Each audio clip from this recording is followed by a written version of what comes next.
Ауруын жасырған өлет дейді қазақ. Сүйцай ғылымына келгенде ғана түсіндім мен. Неге мен айырылыстым, неге мен кризиста болдым. Әйеліңмен, по сути, энергиясын түсінгеннен кейін қосылдым деп айтуға болады ғой, иә? Әрине. Мен онда жасырмай айт, мен саған онда бүгін жесткий сұрақтарды қоятын боламын. 10 миллион, 20 миллион ғой практикамда, мысалы 10 миллион, 20 миллион, 100 миллионға дейін ол аз ақша. 100 миллионға дейін аз ақша. Аз ақша. Жалпы одан басқа Қуанышбек мырза жалпы не түсіндің осы цифрлы психологиядан? Өз өмірімде кез келген сұраққа мен енді жауап таптым. Бизнес саласы болсын, қарым-қатынас. Сүйцайға дейін, Сүйцайдан кейін болып бөлінді ме өміріңіз? Өмірім бөлінді, әрине. Адамдарға Сүйцайды жалпы бір сөзбен қалай жеткізетін еді? Бір сөзбен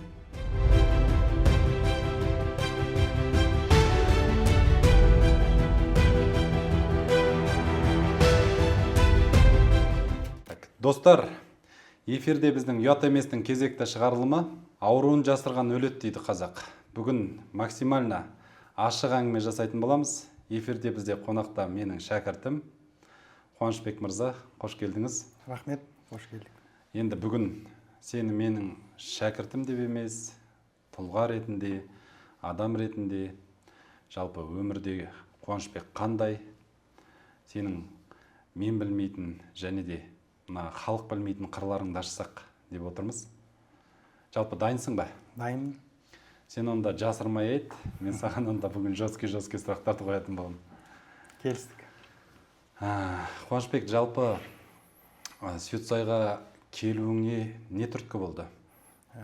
Сүйцайға бірінші өзім таныстыра кетейін. Есім Қуанышбек Өмірбекұлы, Жамбыл ауданы Ұзынағаш ауылының тумасымын. Мамандығым финансист. Жалпы финансовый секторда студент кезден бастап көп мемлекеттік компанияда жұмыс істедім, бизнес саласында көп жұмыс істедім. Өзім бизнесті де бастадым, сауда-саттықпен, магазиндарым болды, магазинмен айналыстым, продуктовый магазин болды. Жалпы Сүйцайға келген көп проблемалар болды өмірімде. Ең біріншісі қарым-қатынастан басталды. Өзім 2020-да үйленіп, 22-де айырылыстым. Сол кезде бір жыл айырылысып жүріп, Сүйцайды зерттеп бастадым негізі. Не себептен болды? Не себеп болды айырылысуға? Айырылысуға енді статус беремадым. Сүйцай ғылымына келгенде ғана түсіндім мен. Неге мен айырылыстым, неге мен кризиста болдым, неге мен өмірімде осындай ситуация болды екенін мен Сүйцайдан түсіндім. Әйеліме мен статус беремадым. То есть мен ол кездері, үйлеген кездері өзім бизнесім жүрмей, пайдамды аламай, Құдаймен саудаласып, религияға кетіп, сөйтіп неке құрғанда жаңағы мешітте бізде бар ғой, мешітте неке құрады, бірақ свидетельство о браке деген бар. Свидетельство о браке жаңағы заңды түрде некеге тұрмағам. То есть статус бермедім, потому что атымда дүниелер болды, квартира болды, магазинім болды, кәсібім болды. Сол кезде сылтау тауып әйеліме, ой, пока тұрмай қойық, мен қазір бір құжатқа қол қойсам, сенен согласие сұрайды, лишний жаңағы нотариусқа жүгіру керек болады. Постоянно сен мен бизнесіме кедергі боласың деп отырмаған жаңағы статус беремадым. Заңда неке болмады? Заңда неке болмады сол кезде. Мұсылманша некемен жүрдік. Мұсылманша некемен жүрдік, сондай оймен жүрдім. Сүйцайға келіп түсіндім, что әйелге статус маңызды. Статус маңызды, сол кезде жауапкершілік аламадым. И ата-анамның, анамның, әпкелерінің сөзіне қарап, мысалы, өз әйелімді түсінбей, көп жерде әйеліме безопасность беремадым. То есть жауапкершілік аламадым, бірінші причина, екіншісі жаңағы қауіпсіздік, безопасность беремадым. Үйде кез келген жағдайда мен анамның сөзін бөліп бастадым. Сөйтіп, конечно, ол әйел адам тоже өзін біз түсінбегендіктен, безопасность сезінбегендіктен уже сөйтіп семьядан кризис болып, сөйтіп біз айырылысып кеткен болатынбыз. Әйелге надежность маңызды екенін, әйелге қауіпсіздік бірінші орында екенін содан кейін түсіндің ғой, қазір қалай? Қазір керемет, қайтып қосылдым. Қазіргі таңда 2 балам бар. Қазір уже әйелімнің осы Сүйцай білімімен қалай 9 компетенция қалай жабу керек екенін түсіндім. То есть негізінде әйеліңмен по сути Сүтсайды түсінгеннен кейін, оның энергиясын түсінгеннен кейін қосылдым деп айтуға болады ғой, иә? Әрине. Өте жақсы, мынау өте жақсы жауап болды да, өйткені көпшілік ойлап жүр да Сүтсайды біліп алып адамдар ажырасып кетеді деп. На самом деле, менің де өзім де басымда болған ол жағдай, мен де әйелімді түсінбегем. Себебі оның энергиясын түсінбегем. Мен всегда айтамын да, ерлі зайыптылар 50 жыл бірге тұруы мүмкін, бірақ бір-бірінің энергиясын түсінбесе, онда Том и Джерри болады да. Ит пен мысық сияқты бір-бірімен ырылдасып, анау өзінікін, еркек өзінікін дәлелдеп, әйел өзінікін дәлелдеп, сонымен өмірлері көбінесе күреспен өтіп кетіп жатады. Сен уақытыңда келгесің да, өйткені отбасыңды сақтап қалдың соның арқасында. Жалпы тағы қандай өзгеріс болды? Сол жылдары, айырылысқан жылдарда кәсібім жүрмей, қарызға кіріп, бизнес жаңағы магазинім жүрмей, оны ары қаратай арендаға беріп, жаңағы кез келген вариант іздеп, кредит алып, қарызға батып, сол бизнесімді жүргізе алмадым. Сөйтіп барып, жаңағы религия саласына кеттім. Зерттеп бүкіл магазинда тұрған арақтардың бәрін шығарып далаға. Ол харам деп бәрін жарып, еще басқа біреуге бересіз да болады ғой, бірақ жоқ, ешкімге бермеймін. Қанша мың, почти 700-800 мыңның продукция арақтың бәрін, вино, виски бар, бәрін жарып далаға төккен болатын. Сонда идеологиямен, кризиспен бизнесім жабылды. Сөйтіп шығын болды, магазинім сату керек болды уже, қарыздар қысқан кейін. Сөйтіп магазинім сатып, қарызым жауып қайтып, өзімнің найымға келдім. То есть жаңағы мемлекеттік жаңағы неге структураға келдім қайтып. То есть қанша қарыз болдың сол кезде? Үлкен қарыз болды ма? Бір шамадай бір 25 миллиондай қарызға кірдім. Сол магазиннің құны болды негізі, сол 25 миллионға саттым. Сөйтіп қарызы жауып, панулям шыққан адамын. Одан бұрын немен айналыстың? Одан бұрын банк сферасында кредитование, ипотека, жаңағы карточка ашу, Халық банктан бастағам. Ары қаратай нацкомпанияларға, ауыл шаруашылық дамыту, Казагрогрант деген бұрын компания болған, фонд развития предпринимательства болған, сондай неде сельский хозяйствоны жаңағы ауыл шаруашылығын дамыту компанияда жұмыс істегем. Ол жерде енді өзімді қазіргі таңда да даму қорында да жұмыс істедім. Өзімнің негізі саламды таптым мен. Сүтсай білімін білмей өз саламды таптым негізі. Потому что анализ, мен жұмысым тек қана анализ. Ол кезде үштік екенін білмейсің? Үштік екенін білмеймін ол кезде. Бірақ оказывается, неге өз жұмысым ұнайтын маған 30 жасқа дейін.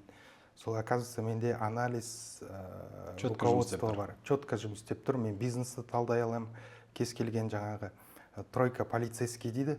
Сол сияқты мен жаңағы кәсіпкерлердің полицейский болдым.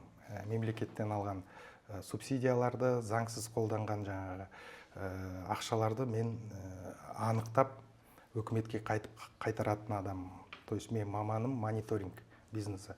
Сөйтіп мониторинг жасап, жаңағы бизнесті, можно сказать, наказываю. Наказатель. Наказатель. Каратель, полицейский. Жалпы көпшілік көрермендерге түсінікті болмай жатқан шығар, мына үштік деп айтып жатырға, 3, 12, 21, 30 туғандар, бұлардың барлығы анализ ақыл жұмыс жасайды, пайдасын қалай алу керек екенін біледі, четко қай жерде. 24-те 7 ми демалмайды. То есть сол сенің жан қалауың өзіңнің кәсібіңмен сәйкес келген деп тұрсың ғой? Сәйкес келген, бірақ 30 жасқа келгеннен кейін уже өзімнің жаңа кризиста болып өзімді іздеп бастадым. Сол кезде Сүтсай ғылымына келгенде түсіндім, что анализ бар, жаңағы система бар, бірақ менде жаңағы наставничество жоқ, тәлімгерлік жоқ. То есть сол тәлімгерлік жоғын сезініп, өзімді іздеп бастаған екем. Енді Сүтсай ғылымына келіп, диплом алып, өзімді түсініп, өз жолымды таптым. Жалпы қанша уақыт анализде жүрдің? Сүтсайға келмес бұрын? 10 жылдай анализде жүрдім ғой. Жоқ, Сүтсайдың өзін 10 жыл қарап жүрдің ба сонда? Жоқ, бизнес жаңағы найымда, өзім жаңағы жұмыста 10 жылдай жүрдім.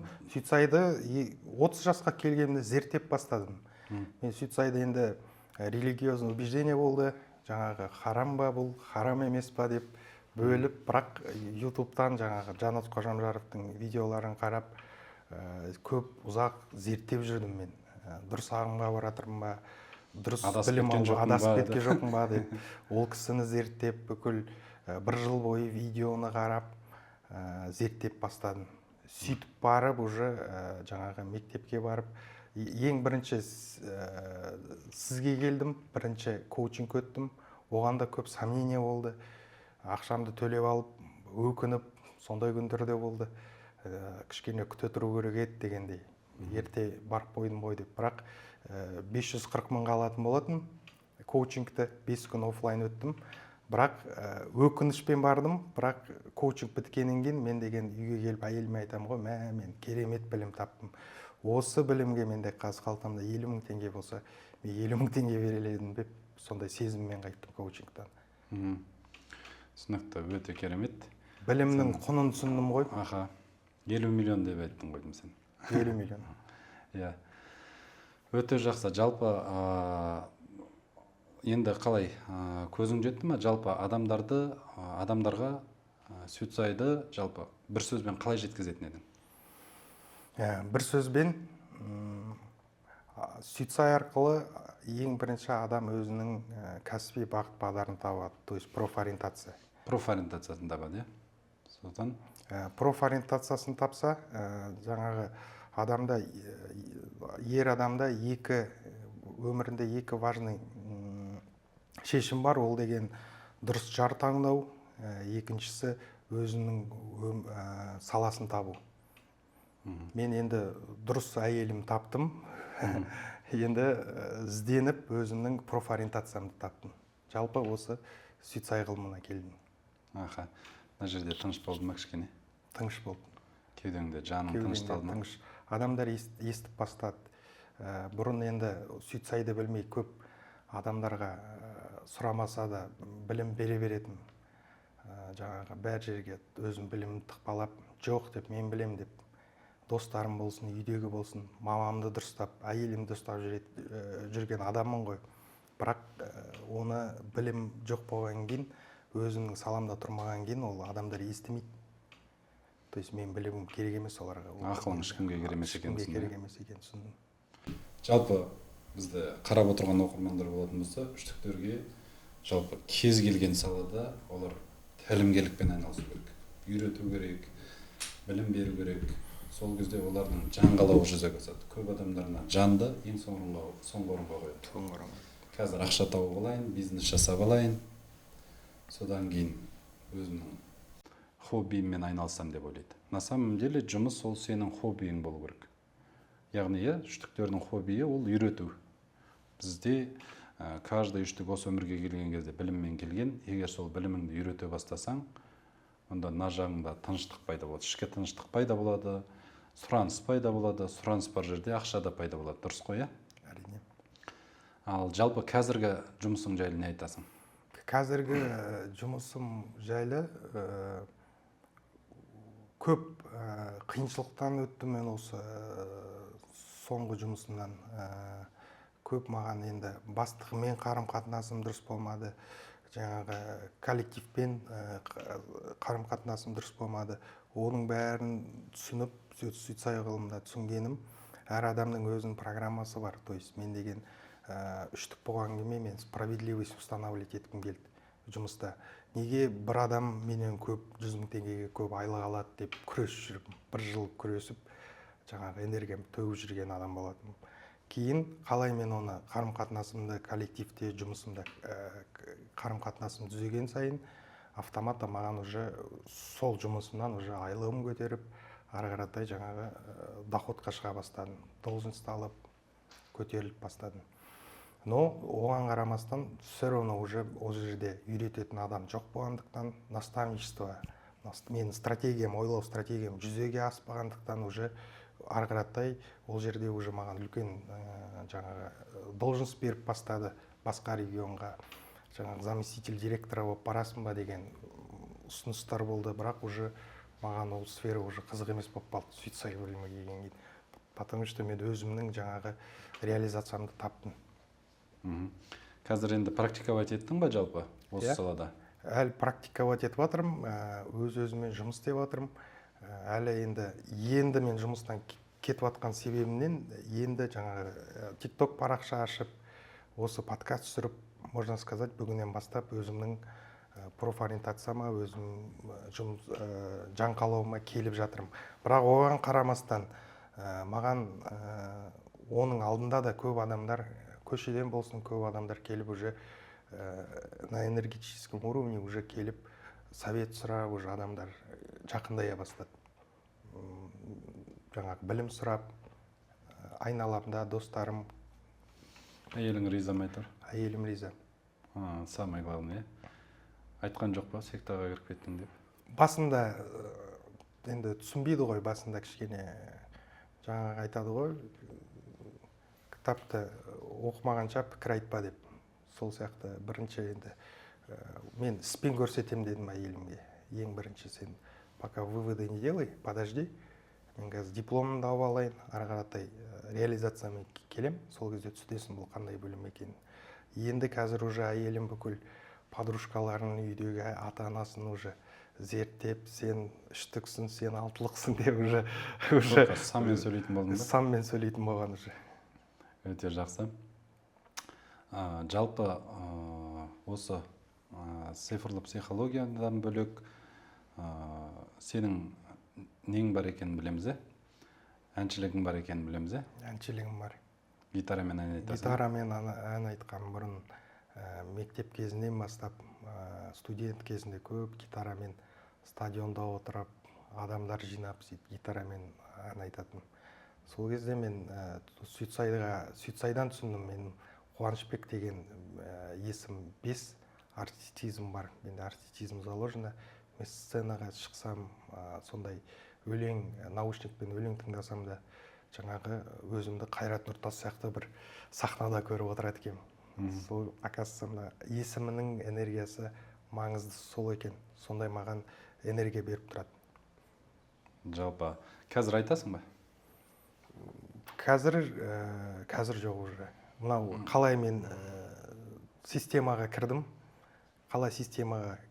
сразу уже өзімнің нем артистизм, можно сказать, уже басылып қалды. Уже проблемалар болды, уже системаға келгенген, уже другие заботы адамда басқа уже ақша іздеп бастайды, жаңағы бала шағаны қалай асыраймын. То есть өз-өзін адам уже ұмытып бастайды екен. Жалпы найымда жүрген адамдарға не айтасың? Найымда жүрген адамдарға біріншіден осы Сүйтсай ғылымын оқысын, өз-өзін түсінгеннен кейін өздері шешім, мен сияқты шешім қабылдайды. Әр адам жаңағы өзінің қабілетін түсінгенде ғана, білімнің өзінің құндылығын түсінген кезде мен сияқты шешім қабылдайды. Қорқынышты болды ма кету? Қорқынышты болды, әрине. Жаңағы менде енді миссия 4, Сүйтсайда миссия 4 дегенім, мен осы 33-ге биыл толып жатырмын. Миссиям қосылған сайын мен уже мынау возможностьті жоғалту, мүмкіндікті жоғалтуыны сезініп жатырмын. То есть в данный момент это маған базовый минимум беріп тұр бұл жұмыс. Определенный зарплата. Әйтеуір айлығыңды жабады. Айлығымды, жаңағы кредитімді жабады, потребностьтерім жауып отыр, но не более. Ары қаратай жаңағы не жоқ. То есть система деген это ограничение мышления ғой. То есть сен постоянно ограничениеда жүресің, жұмысқа кешігіп жатсаң қорқыныш болады. То есть сен деген құлшылық сознанияда жүресің. Ол бір наркотик сияқты дейді ғой, Наркотик сияқты. Сен әйтеуір бірінші зарплатадан екінші зарплатаға дейін өліп қалмасын. Премияға дейін жетіп алсам, ары қаратай бірден кесі болады деп жүресің. Жылына 2 рет премия аласың. Премия аласың, соған мәз болып жүресің. Бизнестен кейін найымға да қиын болған шығар, бизнесте ақша санап үйреніп қалдың көбінесе. То есть мен деген жаңағы ауыл шаруашылығына жүргенде болды, мен бизнесқа кетем деп уверенностьте кеттім, бірақ қайтып сол салаға қайтып келдім. То есть жаңағы өзімді ұтылып қалған адам сияқты, жаңағы нереализованный адам сияқты амал жоқтан сөйтіп неге келдім, найымға қайтып келдім. Бірақ оған қарамастан ол да бір тәжірибе ғой. Мен қазір өмірімді артқа қарасам, кез келген кризис бәрі маған просто так берілген жоқ. Ол кризистардың семьяда да, бизнесте де кризис маған өсу үшін берілген. Соны осы Сүтсай ғылымында келіп сол семьяда деген кризис конкретно айтшы, қандай жағдай болды, не болды? Семьяда енді жаңағы статус бере алмадым. Әйелім постоянно давай ЗАГСқа барайық деді. Мен оны жаңағы сылтау тауып, созып, 1,5 жыл созып жүрдім. Безопасность бере маған дегенім Надежность сезінбеді. Надежность сезінбеді, потому что екеу жаңағы енесі мен әйелім, мен мамамен ұрысып қалғанда, жаңағы бір сөзге келіспей қалған. Ене мен келіннің дауы болды ма? Иә, сол кезде жаңағы мен шешемнің сөзін сөйлеп, мать это святое деген немен жүрдім. То есть өз әйеліме безопасность бере алмадым.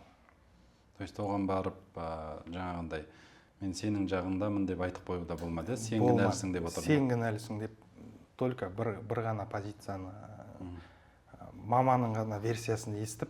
Қанша уақыт бөлек тұрдыңдар? Почти 1 жылдай бөлек тұрдық. Бір жыл бөлек тұрғанда сол кезден бастап мен уже өз-өзімді зерттеп бастадым. Ең бірінші сол қалай ажырастық сразу маған жаңағы ютубтан случайным образом Жанат Қожамжаровтың бір видеосын көріп, мен ойладым, мына кісі бірдеңке біледі дедім. Осы кісіні енді тройка болған кейін білім бәрібір сезем мен кімде білім бар екен. Ол адамды 1 жылдай зерттедім.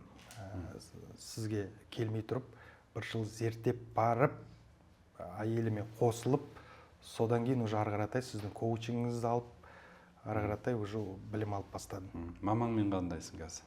Мамамен керемет. Қазір уже кезінде енді Сүтсайға келмей тұрып бастасам, мамамда енді артық салмақ бар ғой. Жаңағы мамамды дұрыстап жүргем. Ойбай, жаңағы нені көп, чай көп іше берме, нан көп жейсің деп ақыл айтып жүрген. Қарындар ма, үштіктер осындай болады. Кім болсын жолақ кеткен адамның бәріне ақыл айтып, жан-жағында үйрететін адам болмаса қинап үйретіп. Қинап оны. Естің үйде ауылда жүрсің ғой, хотя бы естің шығып, ары-бері жүріп, 5-10 минут жүріп. Бизнестегі қателіктеріңді түсіндің ба? Бизнестегі қателіктерімді түсіндім.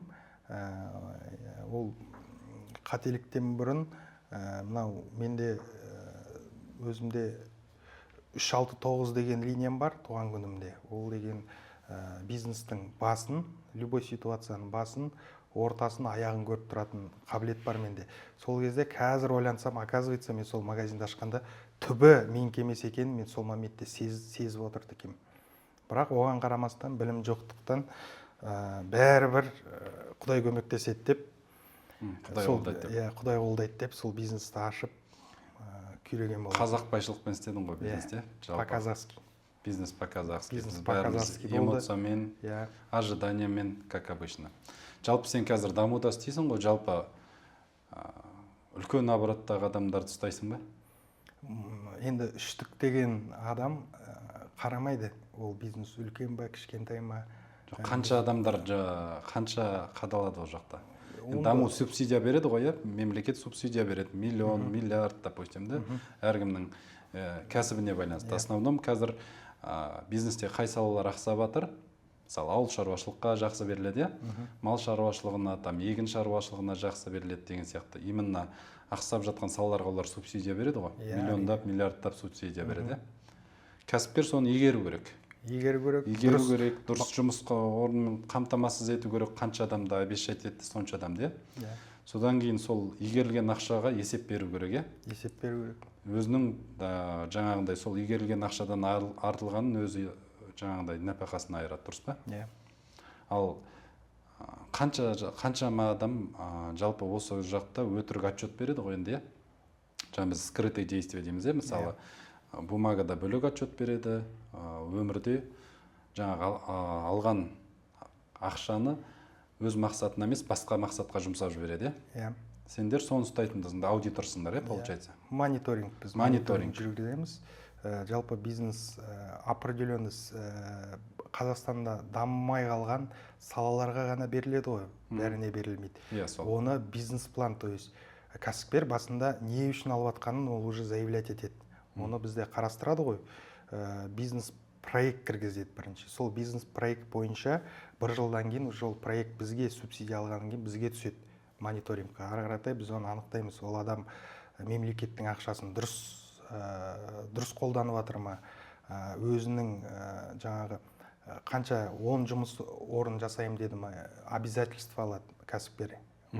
Субсидия алды, бірақ мен деген өз тарапымнан жаңағы рабочий места создам деп жаңағы ответственность жұмыспен қамтамасыз етеді. Жұмыспен қамтамасыз етеді. Сол кезде біз оның бәрін есептеп анықтаймыз. Егер жаңағы нецелевое использование болса, жаңағы ол ақшаны дұрыс игеремей қалса, біз ол субсидияны қайтарамыз.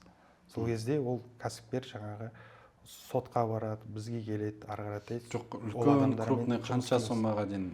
Әртүрлі 2 миллиард, 3 миллиард, енді компанияның деңгейі малый бар, средний бар. Сондай ақшаларды қайтарып жатады, сондай? Ең аз деген сол 10 миллион, 20 миллион ғой. Практикамда мысалы 10 миллион, 20 миллион, 100 миллионға дейін ол аз ақша. 100 миллионға дейін аз ақша. Аз ақша. Сол кезде ол деген үлкен компаниялар миллиардқа дейін, 2 миллиардқа дейін қайтарады үкіметке қайтып. Жаңағы игерілмеген ақшаны сіздер қайтартасыздар? Біз қайтартамыз. Жалпы енді түсіндің ба, жалпы бизнесте неге адамдар осындай іс-әрекеттер жасайды? Неге адамдар, мысалы біз оңай көреді ғой, мысалы 100 миллион тауып жатқан адамның неге шығыны миллиард болып кетеді? Осы салада мен түсінгенім, адамдар, менің сферамда, осы жұмысымда көп адамдар скрытый действие жасайды, жасырын әрекеттер жасайды. То есть бизнестің заявлять етеді, бір нәрсені көрсетеді да, басқа жерлерін жасырады. Біз оны в любом случае қазір цифровой жаңағы приложение бәрі дамып кеткен ғой, біз оны любой банктың кез келген жаңағы несін счеттарын сұратып ала аламыз, сондай құқығымыз бар. Сөйтіп тексеріп, бәрібір біз оны анықтап тастаймыз. Ақшаны шетелге шығарып жіберсе не істейді мысалы? Ол компанияны уже ары қаратай уже сотқа береді, ары қаратай уже басқа бөлім жұмыс істейді ғой. Сотқа беріп, юристтер жұмыс істейді. Мысалы, Қазақстанның территориясынан шығып кетсе қайтарыла ма? Қайтарылады. Сол мемлекетке уже ары қаратай швейцарский банкке салып қойса не болады? Жоқ, оны басынан бермей тұрып, оны контролируется. Ол ақша в любом случае шығамайды, ол ақшамен, ол басында келісім шартта болады, ары қаратай уже не алатын ол заранее заявлять етеді ғой. Заранее заявлять етіп, сол компаниядан мысалы оборудование алам, көлік алам дейді, здание алам дейді. Ол шетелден жаңа недвижимость салмайды ғой. Сол сияқты ол уже Қазақстаннан алады. Біздің жаңа производительдерден товар ма, оборудование ма алады. Шетелден, Қытайдан алған болса, сол компаниямен бірінші алмай тұрып бізге келісім шарт береді. Сөйтіп келісім шартын көріп, уже ары қаратай үкімет субсидия береді. То есть енді субсидиядан кейін сен түсіндің ғой, адамның үш әрекеті, заңды, заңсыз, яғни ашық, жасырын және тыйым салынған әрекет.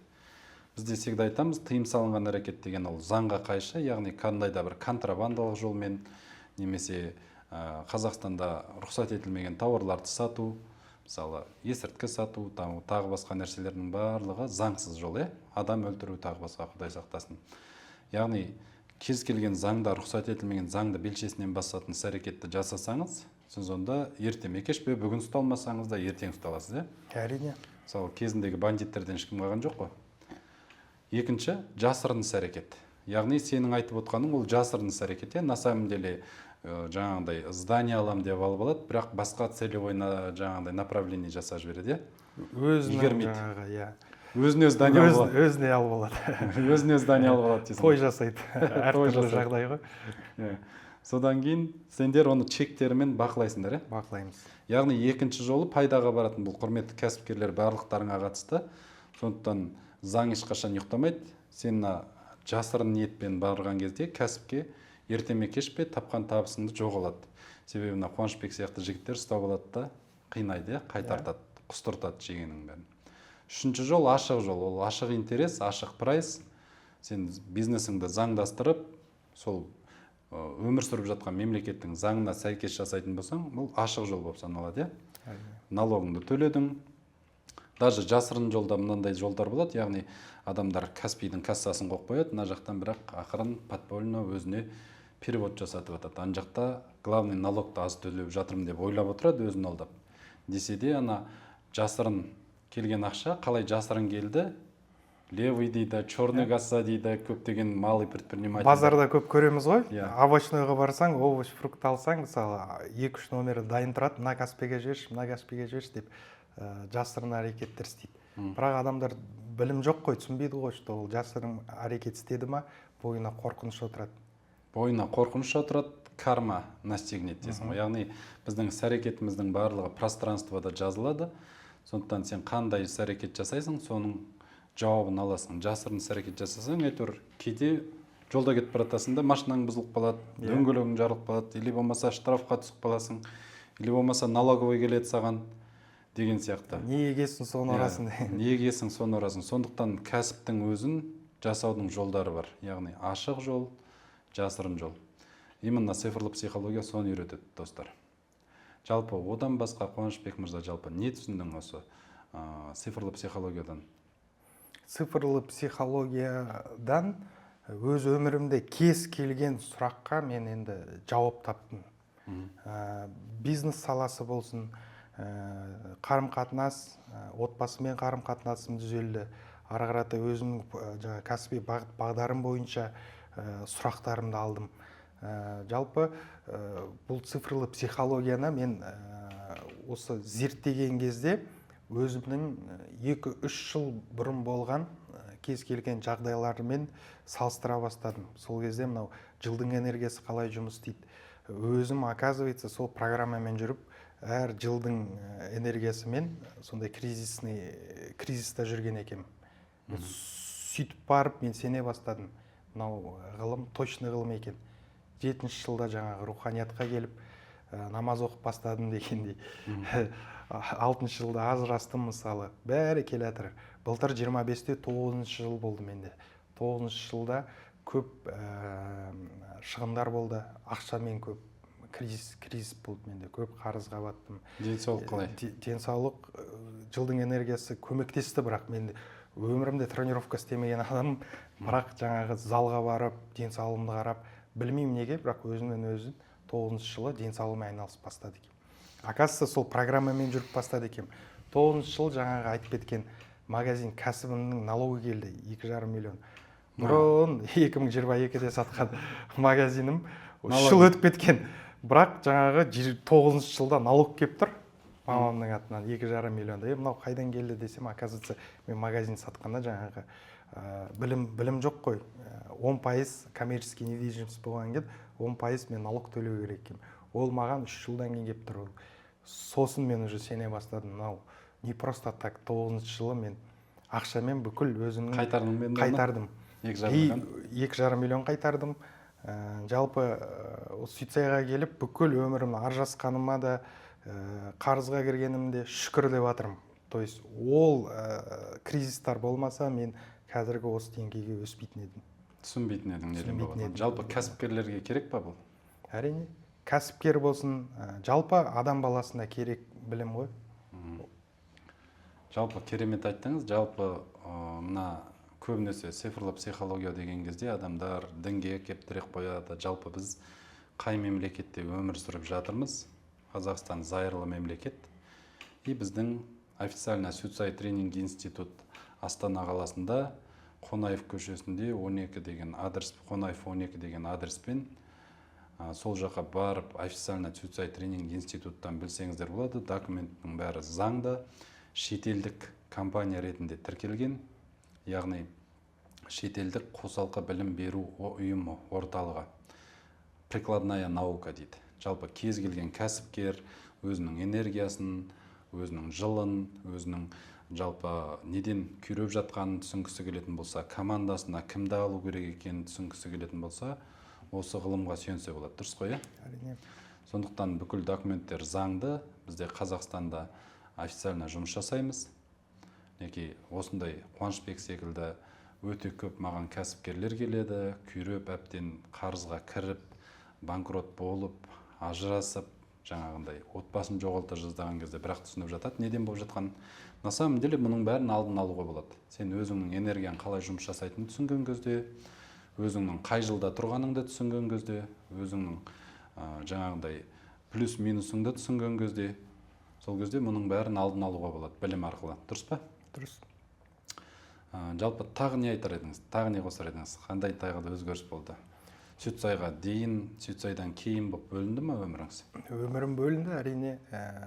Бұрынғы кезде енді үштік саным үш болғаннан кейін мен деген көп адамдарды білім деңгейімен салыстырамын. Білімді, білімсіз, авторитет, не авторитет. Сол сияқты өзім окружениямды да сөйтіп, өзімнің класстастарым болсын, коллектив болсын, сөйтіп адамдарын бөліп бастаған болатын. Сөйтіп көзімде 1,5% ба, қалай өлшейді көзді, очки тағаммен. Мысалы, көзімнен кеттім. Сол кезде осы Сүтсайға келіп түсіндім, неге мен көзім минус болып жатыр. Дисциплина жоқ, адамдарды бөлем мысалы. Қазіргі уже білім болған кейін, уже адамдардың білім деңгейіне бөлмей, адамдарға жан деп қарап бастадым. Түсінікпен қарап, е? Түсінікпен қарап. Кез келген адам біз өзіміздің санамызда білеміз, әркім біреу рухани деп біледі, мысалы, тройка пайдалы, пайдасыз, білімді, білімсіз деп біледі, мысалы, адамдар ақылды, ақымақ сен үшін, иә? Миссияң 4, адамдар әділ, әділ емес деп білесің, иә? Биыл бастады, 26-да миссия. Биыл уже жаңағы уже көлеңкесін көрсетіп, уже миссия кіріп жатыр, уже честность пайда болды. Жалпы руханиятты түсіндің ба осыдан кейін деп айта аласың ба, руханиятты түсіндім деп? Түсіндім, әрине. Бұрын руханият деген кезде не келетін сенің ойыңа? Руханият деген жаңағы құлшылық қой. Бұрын енді құлшылық көп жаңағы наным сенімдер ғой бойында. Қазір информационный поток мощный. YouTube-та ашсаңыз неше түрлі уағыз айтылады, неше түрлі ағымдар бар. Сол сияқты кімді тыңдарын білмейсің қазіргі заманда. Сөйтіп келіп жаңағы адамның ойында уже көп информационный поляда көп видео көрген сайын наным сенімдер пайда болып бастайды. Сол сияқты уже адам субъективно уже өзі жаңағы харам, мынау ширк, пирк деп бастайды. Сүтсай это азаттыққа ең оңай жететін жол ғой, Сүтсай, білім арқылы. Сананың азаттығына. Сананың азаттығына. Тоже айта кетейін, маған да өте көп сұрақ келеді бұл тақырыпта. Жалпы ширк емес па дейді. Мысалы, ширк деген сөздің өзі, мысалы сен тем более дінде жүріп адамдарды харам, халал деп білетін болсаң, сенің өзіңнің ол тәкаппарлығынан болады, Әрине. Кез келген адам руханиятты өз ішінен табу керек сол үшін. Адамның руханияты адамның кәсіби саласында. Яғни сен өзі сүйген ісіңмен айналысатын болсаң, өзіңнің жұмысыңмен, махаббатпен айналысатын болсаң, онда сенің ішкі рухың жоғары болады. Дұрыс қой, иә? Дұрыс.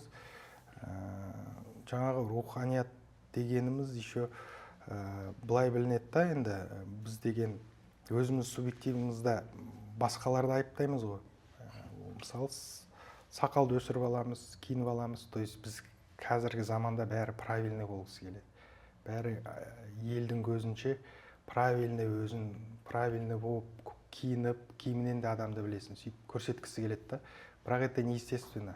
Адам өзін туа біткен қабілеті бар, хотя бы өз-өзімен справедливый болу керек. То есть сол өзінің моралін басқа адамдардан талап етпей, өзіне бақыттау керек адам баласы. Өзіңді алдамау керек. Өзіңді алдамау керек. Жалпы Қуанышбек, осы Сүтсайдан кейін жалпы өмірге деген көзқарасың өзгерді дедің, е? Енді табыс жағы қалай болып жатыр қазір? Табыс жағы енді жолым енді басталды. Осы коучинг тренер болғаныма осы былтыр қазан айында Стамбул қаласында оқып диплом алған болатын. Былтыр, иә? 25-те.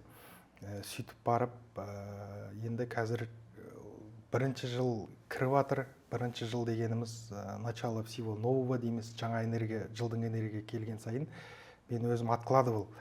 Аны бастаймын, міне бастаймын деп. Бірақ осы январдан бастап мынау жүрек чакра дейді Сүтсайда. Мына кеудем жанып бастады. Баняда көп отырамай, қиналып, ішім жанып бастады. Өз салама жүрмеген сайын наставничество жоқ, тәлімгерлік жоқ. Сол себептен ішім күйіп бастағандан уже түсіндім, что маған уже Шығу шығу керек найымнан, өз салама келу керек. Уже четко түсіндім мен осы последний осы 2 ай болды осы мен жұмыс істеп жатырмын. Зона комфортадан шығасыз. Зона комфорттан. Жаңа нәрсе бастау керек деген информация келіп жатыр. Иә. То есть оны да түсіндіріп айта кетейік. Жалпы бірінші жыл деп айтып жатыр ғой. Қазір адамзатқа да бірінші жыл басталды. Жалпы бізде де бірінші жыл басталды. Бұл бірінші жыл жаңаның басталу жылы. Бұл жылы егер сен бастап кететін болсаң, онда жүрегіңнің қысылуын сезінбейсің. Сондықтан осы жылы бастап кеткенің дұрыс болды. Әйтпесе тағы да 2 жыл жүріп қалатын едің. Табыс жағынан тағы айта кетейін. Әлі Instagram, TikTok парақшаны енді ашып жүргізіп жатырмын, бірақ оған қарамастан уже жылдың басынан маған уже танымайтын адамдар жақындай бастап жатыр. Уже таксиде жүрсем де, қай жерде жүрсем де уже адамдар өзімен өзі жақындап, сұрап, жақындарым уже білім алып бастап жатыр менен. Уже ақырындап менде уже өзінің айналама консультация беріп уже бастап жатырмын. Ақша төлеп жатыр ма олар? Ақырындап төлеп жатыр, ақырындап. Ал жалпы осы жаңағындай 10 жылдан кейін, или болмаса 9 жылдан кейін өзіңді қай жерде елестетесің? Енді 9 жылға биыл енді өзімнің стратегиямды жүзеге асырып жатырмын, стратегия құрып жатырмын. Өзімнің 9 жылда өзімнің әлемдік деңгейде танымалды коуч болып өзімді көріп жатырмын. Үлкен сценада выступать еткенімді уже көріп жатырмын. То есть уже стратегиям уже жұмыс істеп жатыр. Жалпы бүгінгі подкастты қалай қорытындылайтын едің? Бүгінгі подкаст өзімнің кәсіби бағдарымның бастамасы деп. Тағы не айтар едің біздің көрермендерге? Біздің көрермендерге Суицай ғылымында келіңдер, марафоннан бастаңдар, әйтеуір кез келген салаға продукт бар Ғұлам мырзада. Кәсіп болса кәсіп, қарым-қатынас болса қарым-қатынас, әр адам өзінің жаңағы продукциясын алып, осы білімге келіп, терең түсініп, өз-өзін танып бастайды. Өз-өзін таныса, адам баласы Құдайын таниды. Жалпы сенің осындай отвага танытып, осындай ерлік танытып шығуыңа тағандай себеп не түрткі болды? Отвагаға, наверное, сіздің наставничествоңыз біріншіден. Мен енді 21-ші туылған үштік болғанда мен бойымда сомнение көп болды. Сөйтіп, сіздің наставничествоңыз арқылы мен уже өзімнің дисциплинамен айналысып бастадым. Сол дисциплина арқылы бойыма уже сенім келіп бастады. Өзі мына білімді терең түсінген сайын, уже басқа адамдардың программасын уже түсінген сайын, уже сенім келіп бастады. Қазір енді балаларыңмен отношения қалай? Балаларым... 2 баланың әкесісің ғой, как-никак? Иә, әрине, үлкен ұлым 5 жаста, 14-ші туылған бестік. Кішкентай кезінде мен енді үштік адамда не бар? Забота көп. Бір жерге ойнауға шықса, мен оны ойбай құлап қаласын деп инструкциямен жаңағы шектейтін. Сол кезде кішкентай 3 жастағы балам уже папа болды, мен ойнамаймын деп үйге кіріп кететін. Заботаңмен тұншықтырып жібересің ғой, иә? Тұншықтырып жіберем. Осы Суицайда түсіндім мен оны, жаңағы Құдайға қалай сену, сенім болу керек. Біз элементарно мына бала ойнаса да қорқып, уайымдап жүреміз, құлап қаламын деп. Заботаңмен тұншықтырып, әйелімді болсын, бәрін үйде, анамды бәрін тұншықтырып жүрген. Үштеген адамда махаббат болмайды ғой. Ол өзінің қамқорлығын махаббат деп ойлайды. Только қамқорлық бар, салқын махаббат. Ал жалпы қазір уже балаңды қайда направить ету керек екенін білесің, иә? Уже точно білем. То есть қазір уже баланы анда апарып, банда апарып, кішкентай баланы қазіргі бәрі білімге тыға береді ғой, баланы миын ашытып. Сол сияқты мен білем оның жан қалауын. Ол деген бестік қай жерде бизнес школаға берем. То есть оны ақырын қазір мектепке барғанда еркіндігін шектемеу керек. Еркіндігін шектемеу керек, свобода беру керек, свобода действий. То есть бестікті көше өсіреді. бестік үшін еркіндік ақшадан да қымбат жалпы. Сондықтан 5, 14, 23 бұлар свободно жүру керек. Сондықтан бизнес саласы, мынау сату, сауда саттық, логистика саласында жақсы дамиды, өте мықты логистер. Ал жалпы осы білімді білгеннің арқасында менің өзім жақсы болып қалды. Мен қыздарымды бұрын деген өзім ана секцияға берем, мына секцияға берем деп жүрдім. Менде 3 қыз бар ғой. Қазір уже мен олардан сұраймын, қайда барғың келеді? Жалпы өздері айтады, менің алтылық қызым, папа, мен сурет салғым келеді дейді. Кішкентай кезінде бір күн 4 жасында уже оған ешкім сурет салуды үйреткен жоқ. 4 жасында бір суретті көргенде, ойыншықты көргенде, сол ойыншықтың суретін өзі салған, қағазға, ақ қағазға салған. Дәл аны айнатпай салған кезде, жаңағы менің жағым түсіп қала жаздады, қарап аузым ашылып, бұған кім үйретті десем, содан кейін барып мамасынан сұраймын, сен үйреттің бе десем, сен салып бердің бе десем, жоқ дейді. Сонда мен оның шығармашылығы бар екенін, бойында таланты бар екенін білмегенмін. Ал ата-аналар көбінесе баласына өзінің қалауын тықпалап жібереді. Мен өзінің убеждениесін тықпалап жібереді. Біреу дұрыс қылып тәрбиелегісі келеді, біреу религиозный қылып тәрбиелегісі келеді, біреу жаңағындай дәстүрді үйретіп тықпалай береді басына. Ал баланың өзінің қалауы қай жерде, онымен санаспайды. Жалпы ата-ананың заботасы ол баланы ата-анасыз өмір сүруге үйрету ғой. Әрине, мынау тағы айта кетейін, біз деген енді көбінесе өзі жетпеген жетістік, өзінің реализациясы болмағанда соны баласы арқылы алғысы келеді. Өзі мысалы әкесі полковник болса, подполковник болса, баласын полковник, генерал болғысы келеді. Сол сияқты өзінің өмірінде алмаған жаңағы мақсаттарын орындамаған кезде сол баласы арқылы алғысы келіп, өзінің жаңағы несінде өз арманын, мақсатын балаға беріп тастайды. Мақсатқа тықпалайды. Тықпалай береді. Өте керемет. Сол сияқты жаңағы ата-анаға ең важно, біз енді ата-ананы ойлаймыз, оған үй, жағдай, жаңағы материалдық тұрғыда қараймыз, что важно деп. На самом деле ата-анаға тек қана баланың өзінің кәсіби бағдарына түсіп, өзі бақытын тапқан кезде, ата-анаға баласы бақыт болса, өзі бақытты болады ата-анасы. Өйткені бала деген ата-ананың жасап шығарған өнімі ғой. Қарызыңның қайдан шыққанын түсіндің ба жалпы? Түсіндім, әрине осы білімде келіп. Қарыз деген жалпы адамға өмірінде сынақ дейді ғой, бәрі сынақ, Құдайдан келген сынақ деп жаба салады. На самом деле қарыз деген точка роста. Адам деген қарызға келген сайын уақытына тоқтап анализ істемесе, неге бұл қарыз маған келді, неге бұл ситуация келді деп өз-өзін іздеп, білім алып, өз-өзін таппаса, олар қаратай сол қарызға бата береді. Қазір қанша қарызың бар? Бар ма қазір? Қазір 17 миллиондай қарызым бар, бірақ уже бұрынғыдай бұрын енді уайымдап, ай сайын төлеп, уайымдап жүретін. Қазіргі менде адамға қарызың ба, жоқ банкке қарызың ба? Банкқа қарызым аслында. Банкке қарыз емес пе ол? Банк деген жалпы енді финансовая нагрузка ғой, бірақ соған қарамастан қазір уже қорқыныш жоқ. Қазір мен өзімді банкқа қарыз екенімде сезінбей жүрмін қазір данный момент. Кстати, қарыздан қарыз жайлы ойламаған кезде ойламаған кезде, то есть мен деген оның коренін таптым. То есть қарыздың несі, мен деген енді көп чувство вины дейміз, чувство долга, мен эмоция көп болды бойымда.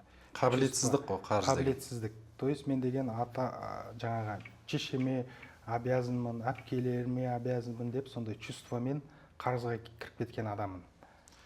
Пространствода энергетический долг дейді. Жалпы біз біреуге бос уәде берген кезде, или там біреудің алдында өзімізді кінәлі сезінген кезде, или там уәде берген кезде, ол энергия уже сен ментальный қарызға бір кіресің. Екінші себебі сенің бойыңда жоқ қабілет. Егер сен ақша санай алмасаң, онда сені қарыз келеді да, ақша санауды, финансовый грамотностьті үйретеді, Тағы да мысалы сен команда құруды үйренмесең, онда бизнесте үлкен масштабқа шықпайсың. То же самое бизнестегі қарызың сені команда құруға, жаңағындай реклама жасауға, маркетинг жасауға, түрлі сенің өміріңдегі қателіктерің сенің бойыңдағы қабілеттеріңді толтыруға көмектеседі. Сондықтан қарыздан қорқатын ештеңе жоқ. Қазір әсіресе қарыз десе ойбай деп уайымдап өліп кететіндей. Просто ол жерде эмоцияны өшіріп, максимально бұл қарыз маған не үшін беріліп тұр. қазіргі таңда бұдан қалай шыға аламын деп ситуацияны іздеген кезде адамға шешімі көрінеді, иә. И тағы айта кетсек, профориентацияда адам өзінің саласында түспегенде сондай сынақ қарызға түсе бастайды. То есть қарызға кірдің ба, это бірінші знак, что-то не то. То есть адам уже анализдеп осы ситуацияны Өзінің қолынан келмейтін нәрсеге жүгіреді адам. Жүгіреді. Пайда ғой енді. Пайда үшін бір жерден тез алып қалам деп жаңағы нәпсі қалауы ғой. То есть адам жаңа сіз айтқандай жан қалауын, сен тұра тұршы деп жан қалауын қойып қояды да, бірінші нәпсі қалауын бітіріп алайын, үй алып алайын, машина алып алайын деп жүгіріп. То есть нәпсі қалауымен адам баласы хочет здесь и сейчас, қазір алғысы келеді. Жан қалау деген сен өз өміріңде түссең, өзің салаңа түссең, ары қарата стратегия құрып үйренесің, ары қарата сен білесің, что определенный уақытта сен деген өзіңнің жетістігіңе жетеді екенін түсініп тұрасың.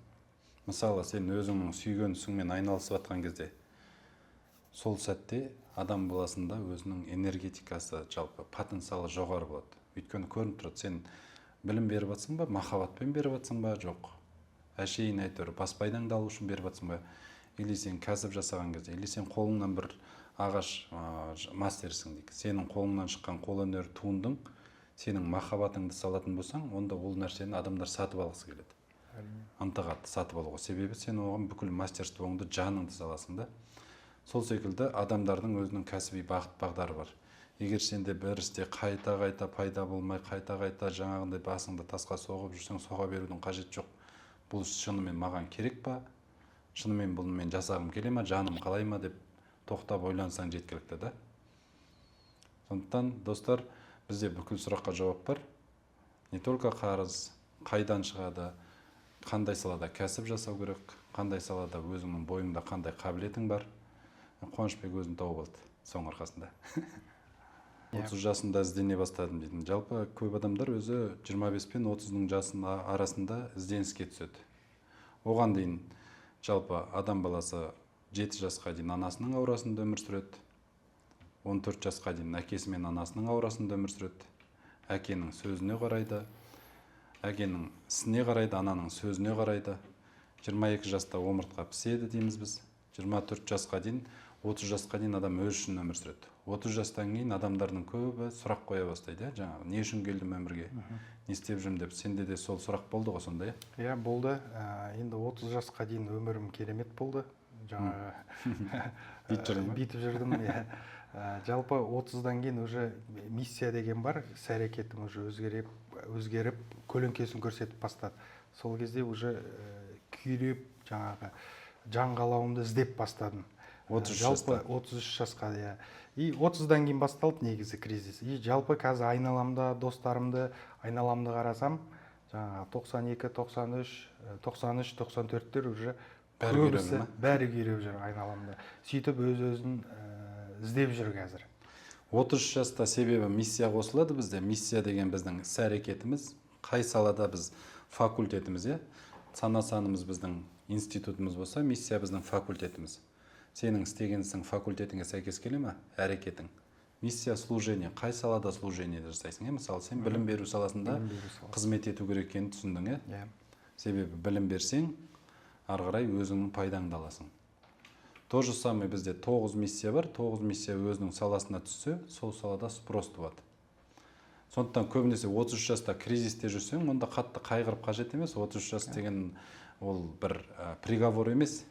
Одан кейін өліп қалу керек деген сөз емес. Егер 30 жаста көбінесе жаңағы ажырасып жатады отбасылар, кәсіпкерлер бизнес жоғалтып жатады. Бұны психологияда кризис среднего возраста дейді, орта жастағы кризис. Ал на самом деле бұл сенің екінші энергияң қосылады уже. Қай салаға сен конкретно тұрақтау керексің. Уже ары-бері басыңды соға бермей, тауға тасқа өзің салаңа тоқтап, сол саладан сен нан табу керексің деген сигнал екен. Иә, дұрыс айтасыз. Жаңағы солға барам деп қалайсың, бірақ іс-әрекетің миссия оңға жібереді. Хочешь, не хочешь. Миссия деген тайға таңба басқандай дейміз. Біздің өзіміздің іс-әрекетіміз, секунд сайын жасайтын сөзіміз, әңгімеміз, жаңа қимыл қозғалысымыз біздің бәріміздің миссиямызға байланысты.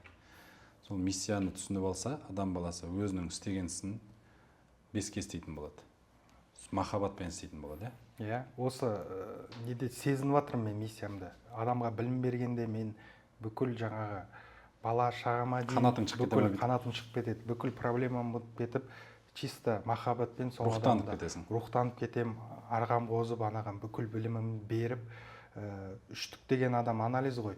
Анализ деген өмір бақи 30 жасқа дейін мен анализімді пайданы алу үшін өзіме бағыттағам. Бірақ анализ маған жұмыс істемейді.